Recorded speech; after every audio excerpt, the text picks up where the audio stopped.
8 popular exercises every man over 50 should reconsider. If you are over 50 and regularly lift weights, you are already ahead of 90% of men your age, and that deserves recognition. Strengthening your body at this stage of life is more important than ever, as it is what ensures you continue aging with health, energy, and real independence. That said, there is no point being dishonest about it. Your body today is not the same as it was when you were 20 or 30 years old. Around the age of 50, bone density begins to decline, tendons lose elasticity, joints accumulate decades of wear, and recovery time increases considerably. This is not weakness, it is biology. And ignoring this reality is the most common mistake men in this age group make at the gym. Your body has changed, and your training needs to follow that change with intelligence. That is why today, you will see the 8 popular exercises every man over 50 should reconsider. There is a good chance you do most of them, or at least some. Pay close attention until the end, because number 5 is the most injury-prone on the list. Before we begin, please tell us through the comments your name and the city you are watching our content from. We would love to know. Exercise number 8, behind the neck lat pull down. Let us start with the worst movement you are probably doing at the gym. This is not an exaggeration. The behind the neck lat pull down deserves to open this list precisely because it combines high risk with low additional benefit compared to its classic version. And the most frustrating part is that it still appears frequently in the routines of men over 50, often out of a habit that goes back decades. The problem starts with the mechanics of the movement. To perform the behind-the-neck pull-down, you are forced to project your neck forward while the bar descends toward the back of your head. This positioning puts the cervical spine in an extremely vulnerable situation, especially under load. The cervical vertebrae, which already tend to show some degree of degeneration after the age of 50, are forced into an unnatural angle while bearing the weight of the movement. A single poorly executed repetition, or even a complete set with slightly inadequate posture, can result in nerve compression, cervical muscle spasm, or even a herniated disc in the cervical segment of the spine. But the problems do not stop there. The shoulders also pay a high price. The movement requires an exaggerated external rotation of the glenohumeral joint, which is the shoulder joint already naturally subject to wear over the years. This forced rotation can inflame the rotator cuff and the bursa, structures that are absolutely essential for long-term shoulder health.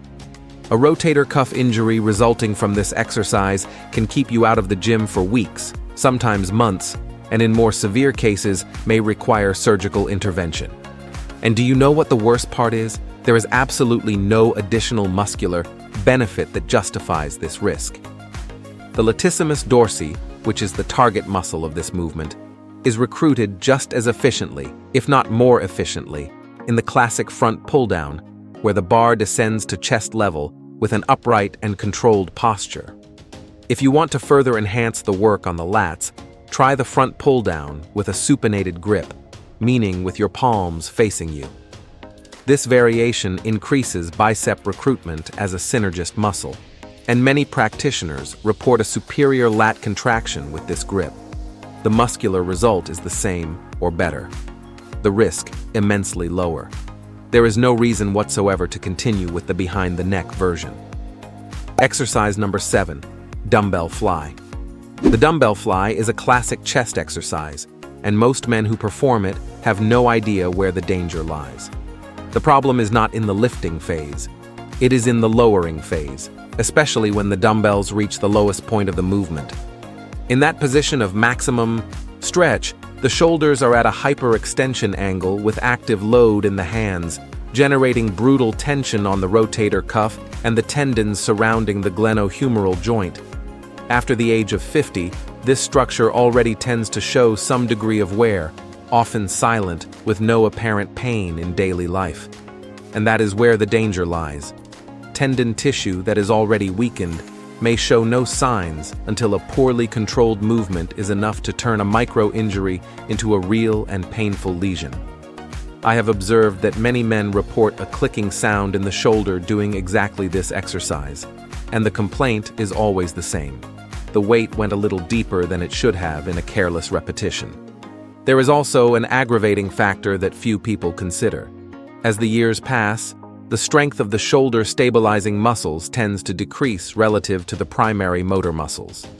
This means the joint may be under internal stress that the practitioner does not notice, accumulating silent wear that manifests months later as tendinitis or partial rupture. Biomechanics studies show that the tension on the anterior articular capsule of the shoulder at the lowest point of the free fly is significantly greater than in the cable version. The best swap is the cable fly, preferably on the low pulley or at mid-height. This version maintains constant tension throughout the full range of motion, which is excellent for chest muscle stimulation, and at the same time allows you to stop the movement before reaching the articular risk point, since the cable offers resistance you feel and control before reaching the dangerous limit.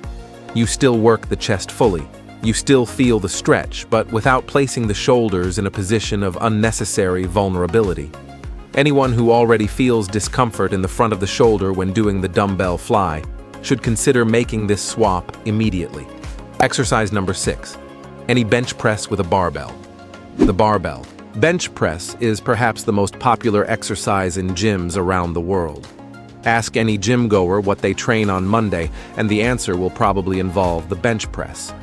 But for men over 50, this exercise carries two distinct problems that need to be discussed honestly. The first is mechanical.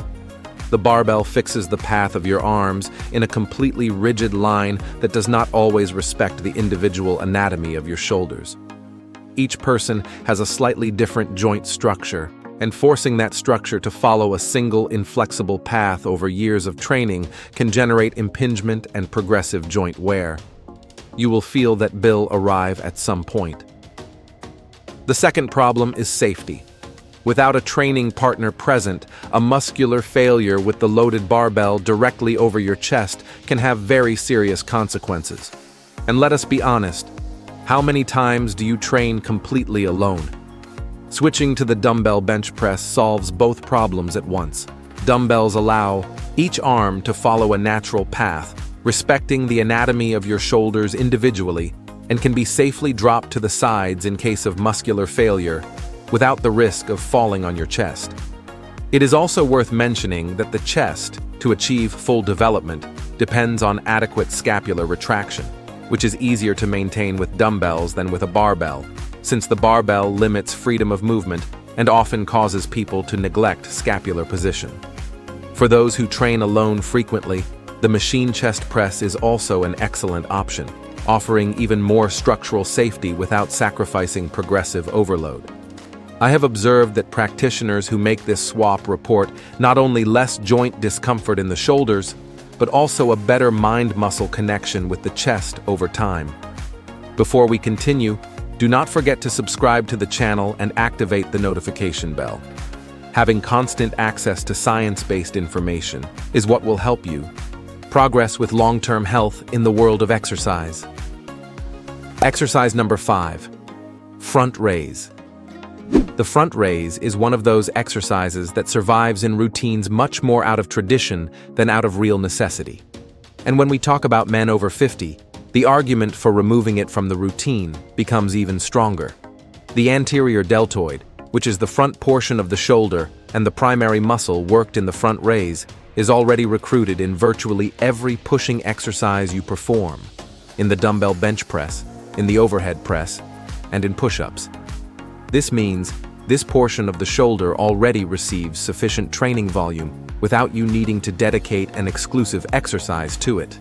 Insisting on further overloading it with front raises, especially with progressively heavier loads, is a direct path to tendinitis and shoulder impingement syndrome. That persistent pain when lifting the arm that can become chronic if ignored. It is also worth understanding the risk mechanism. When you perform the front raise, the arm rises with the shoulder in internal rotation. Along that path, the rotator cuff tendons are compressed between the humerus and the acromion, especially when the arm passes the horizontal line.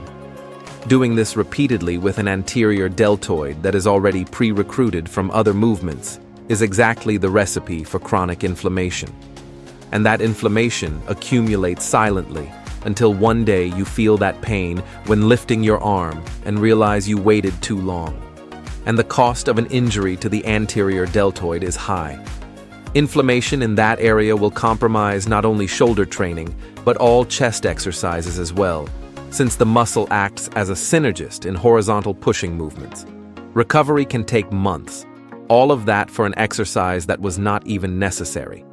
The time you would dedicate to the front raise is much better invested in lateral raises, which work the medial deltoid responsible for the real width of the shoulders, and in exercises for the posterior deltoid, such as the reverse fly, which is the genuinely neglected portion in most training programs. Remove the front raise from your routine and your shoulders will thank you without any loss in muscle gain. Exercise number 4, leg extension machine. We have reached number 4, and the reason it belongs on this list becomes clear when you understand what happens inside your knee during this movement. The leg extension machine seems harmless at first glance. You sit down, hook your ankles under the pad, and push upward. Simple.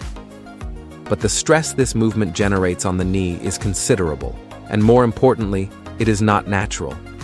The exercise creates a shearing force on the patellar ligament and on the patellofemoral joint that does not exist in any functional movement of your daily life.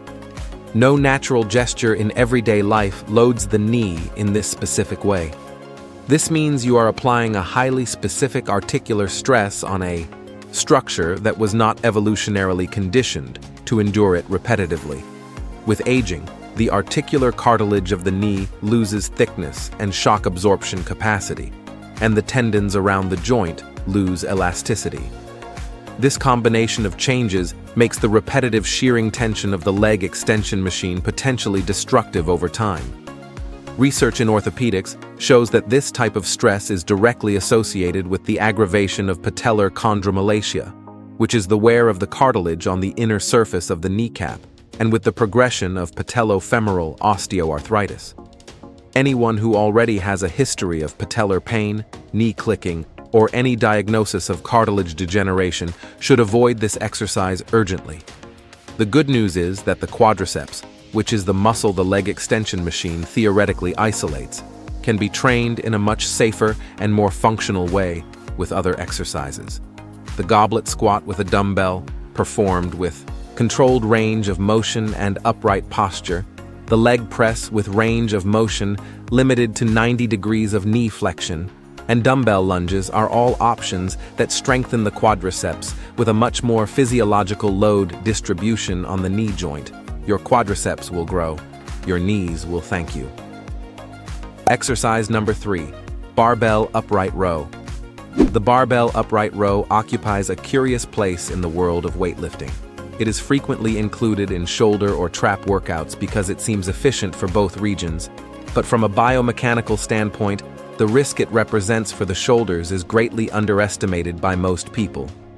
The movement requires you to internally rotate the shoulder while simultaneously raising your arms above shoulder level. This is exactly the positioning that most compresses the rotator cuff tendons against the acromion, which is that bony protrusion located just above the shoulder joint. This repetitive compression, performed set after set over months and years, is one of the leading causes of subacromial impingement syndrome and chronic rotator cuff tendinitis. And these conditions do not cause pain only during training. They manifest in simple, everyday movements, such as lifting your arm to grab something from a shelf, sleeping on your side, or even reaching for a seatbelt in the car. You will know you waited too long when you start feeling that nighttime pain that wakes you in the middle of your sleep. The replacement here is direct and more efficient. The lateral raise with dumbbells works the medial deltoid, which is exactly the portion that creates shoulder width and that sought-after V-taper appearance, with far greater precision and without any of that subacromial compression risk. If the goal is the trapezius, the dumbbell shrug is the safest and most specific option. You lose no muscle in this swap. You gain healthy joints for the long term. Exercise number 2, pec deck machine. The pec deck machine gives a false sense of security. After all, it is a guided machine with a fixed path and no risk of dropping weight. But it is precisely that sense of control that causes people to relax too much and let the range of motion go too far. The real risk of the pec deck is in the opening phase of the movement. When the arms go too far back, the shoulders are forced into a hyperextension position under load that overloads the rotator cuff and the anterior articular capsule of the shoulder. After the age of 50, this structure has already been subjected to decades of use and tends to be less resilient to this type of tension than it was at 25 years old. The problem is compounded because the machine, being guided, does not warn you when you have gone too far. It simply allows the movement to continue to the point of risk without any resistance signaling the danger. The solution here is not necessarily to abandon the exercise.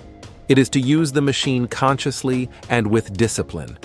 Limit the range of motion and never let your elbows go past the line of your chest during the opening phase. Use loads that allow full control throughout the entire range of movement. If you notice you are losing control during the opening phase, the load is too heavy. A very safe alternative is the cable fly, already mentioned earlier, which offers constant tension with full control of the range of motion, making it a superior choice both in safety and in muscular stimulus for the chest. Exercise number 1, deadlift. The deadlift is, without a doubt, one of the most complete and respected exercises in weightlifting. It works almost the entire posterior chain, from the hamstrings to the trapezius, passing through the glutes and spinal erectors. It is a noble movement, but it is also one of the most technically demanding and one of the least forgiving of execution errors, and that combination becomes increasingly risky as the years go by. The compressive load that the deadlift places on the lower back is immense, even with perfect technique. And any deviation in posture, no matter how small it appears to the naked eye, can result in a herniated disc, severe muscle spasm, or nerve compression. The critical point here is that, around the age of 50, a significant portion of people already present some degree of disc degeneration, often without knowing it, since it does not always cause pain until it is aggravated. In addition, hip mobility tends to decrease with age, which is absolutely normal and expected, but compromises the ability to maintain a neutral spine position during the lowering phase of the movement. Anyone who cannot maintain a neutral lower back when bending down to grip the bar should not be performing deadlifts with heavy loads. It is as simple as that.